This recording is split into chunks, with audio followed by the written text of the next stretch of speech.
Mchezo wa mkondo wa kwanza wa ligi ya mabingwa barani Afrika baina ya Silver Strikers ya Malawi na Young Africans umemalizika kwa Silver Strikers kupata ushindi wa bao 1-0. Kuna vitu takriban viwili vikubwa ambavyo mimi nimeviona ambavyo kiufundi Young Africans wamestruggle kwa kiasi kikubwa sana, na cha kwanza kabisa ni kitu ambacho nimekuwa nikikizungumza kila siku kama sehemu ya changamoto ambayo Young Africans wamekuwa nayo, changamoto ya kimuundo.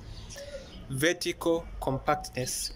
Timu inapokuwa na mpira uwanjani, wachezaji wanakuwa mbalimbali. Mistari mitatu ya wachezaji wa Young Africans wakiwa uwanjani iko mbalimbali mno, na ndio maana kuna mtu anaweza akawa anajiuliza kwa nini wachezaji kuna muda wanaonekana kama wanapoteza pasi kizembe. Ni kwa sababu mtu anapata mpira, analazimika kuchukua touch ya kwanza, touch ya pili, lakini mazingira ya yeye kumfikia mchezaji aliye karibu ni magumu, kwa sababu mchezaji aliye karibu na yeye unaweza kukuta mtu yuko takriban mita 4 kutoka mchezaji mwenye mpira alipo. Tayari kuna changamoto za kutekeleza tendo jepesi tu la kiufundi ambalo ni la kupiga pasi karibu, timu ikaweza kutiririka kutoka kwenye eneo la nyuma lakini Job pamoja na Baka mpaka kwenda kwenye eneo la ushambuliaji. Na hilo kwa mara nyingine tena limedhihirika katika mchezo wa leo. Na shida ya kuwa mbalimbali mkiwa na mpira inakwenda kuwa backfire, inakwenda kuwageukia hata pale mnapokuwa mnaupoteza mpira. Ukitazama mazingira ya goli ambalo Yanga wamefungwa ni kwa sababu mtu ana mpira lakini hakuna mchezaji yoyote wa Yanga ambaye yupo karibu naye.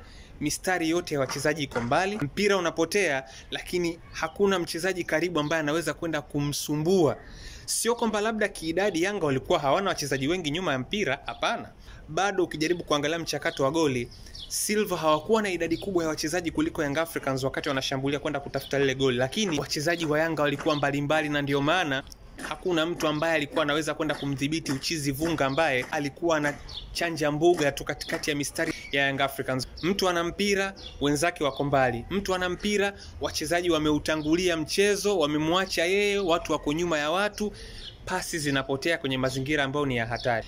Jingine, Silver Strikers wameshinda mipambano yao mingi. Ukijaribu kuangalia kwenye nyakati ambazo kulihitajika kufanyike mpambano baina ya mchezaji wa Silver na Young Africans, Silver kwa mara nyingine tena walikuwa wanashinda mipambano yao kwa kiasi kikubwa sana. Na siku zote unaposhinda mipira mingi ya kwanza, unapofanikiwa kushinda na mipira mingi ya pili, unakuwa kwenye mazingira ya kuweza kuuathiri mchezo kwa kiasi kikubwa sana kwenye matokeo ya mwisho.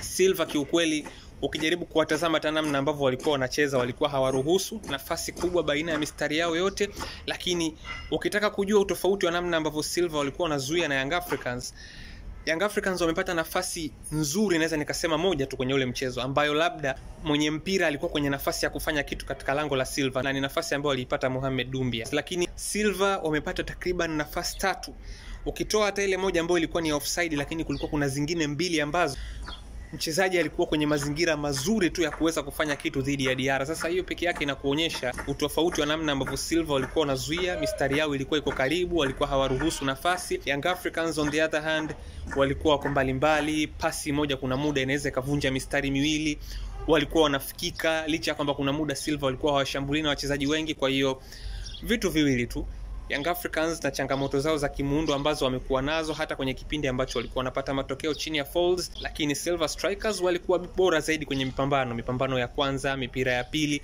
walikuwa kwa kiasi kikubwa sana wanaiokota, na ilikuwa inakwenda kwa faida yao, na mwisho wa siku Silver Strikers kiukweli wamestahili.